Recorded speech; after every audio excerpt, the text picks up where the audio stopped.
যখন কোনো মহামনীষীর চরিত্রের উপর লেখা হবে তখন যেন তুলির টানেই লিখতে হয়, আর সেটা শ্রী রবীন্দ্রনাথ ঠাকুর খুব ভালো করেই জানেন।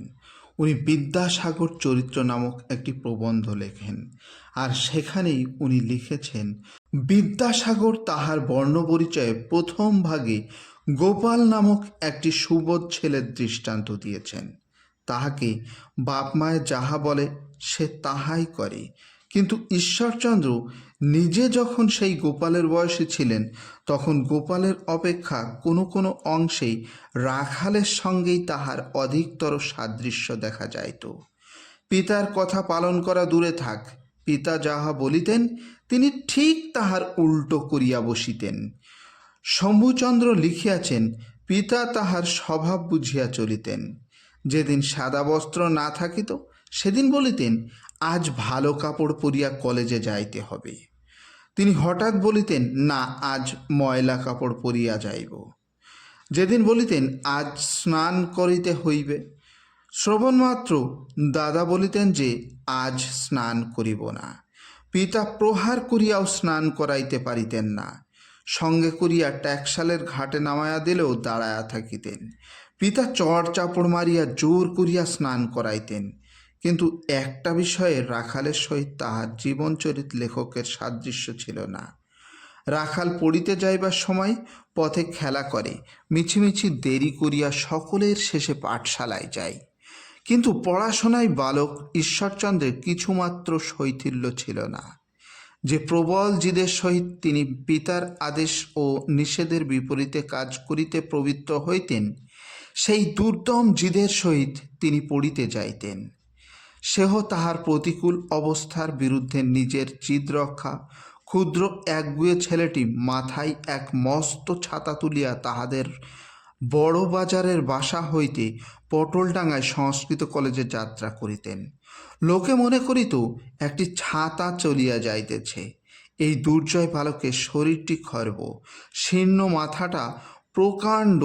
স্কুলের ছেলেরা সেই জন্য তাহাকে যশোরে কই ও তাহার অপভ্রংশে কসুরে জয়ী বলিয়া খেপাইত।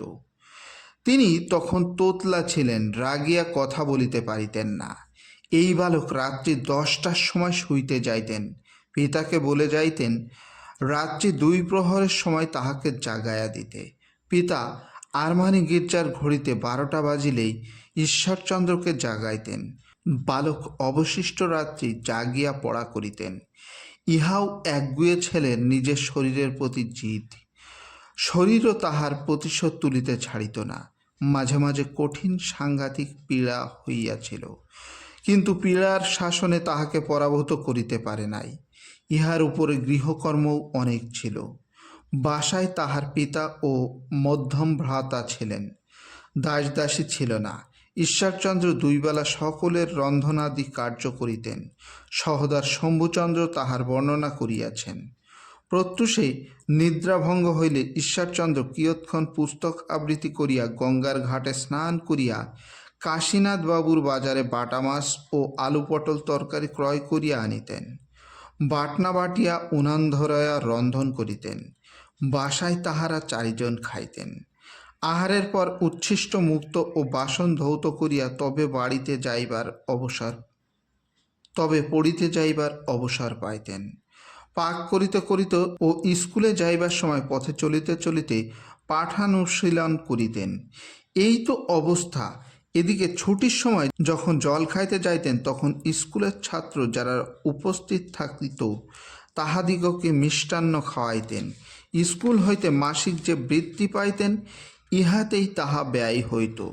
আবার দারোয়ানের নিকট ধার করিয়া দরিদ্র ছাত্রদিগকে নতুন বস্ত্র কিনিয়া দিতেন। পূজার ছুটির পর দেশে গিয়া দেশস্থ যে সকল লোকের দিনপাত হওয়া দুষ্কর দেখিতেন তাহাদিগকে যথাসাধ্য সাহায্য করিতে ক্ষান্ত থাকিতেন না। অন্যান্য লোকের পরিধেয় বস্ত্র না থাকিলে গামছা পরিধান করিয়া নিজের বস্ত্রগুলি তাহাদিগকে বিতরণ করিতেন। যে অবস্থায় মানুষ নিজের নিকট নিজে প্রধান দয়ার পাত্র, সেই অবস্থায় ঈশ্বরচন্দ্র অন্যকে দান করিয়াছেন। তাহার জীবনে প্রথম হইতেই ইহা দেখা যায় যে তাহার চরিত্র সমস্ত প্রতিকূল অবস্থার বিরুদ্ধে। ক্রমাগতই যুদ্ধ করিয়া জয়লাভ করিয়াছে। তাহার মতো অবস্থাপন্ন ছাত্রের পক্ষে বিদ্যালাভ করা পরম দুঃসাধ্য। কিন্তু এই গ্রাম্য বালক শীর্ণ খর্বদেহ এবং প্রকাণ্ড মাথা লইয়া আশ্চর্য অল্পকালের মধ্যেই বিদ্যাসাগর উপাধি প্রাপ্ত হইয়াছেন। তাহার মতো দরিদ্রাবস্থায় লোকের পক্ষে দান করা, দয়া করা বড় কঠিন। কিন্তু তিনি যখন যে অবস্থাতেই দাঁড়িয়েছেন, নিজের কোনো প্রকার অস্বচ্ছতাই তাহাকে পরের উপকার করিতে বিরত করিতে পারে নাই।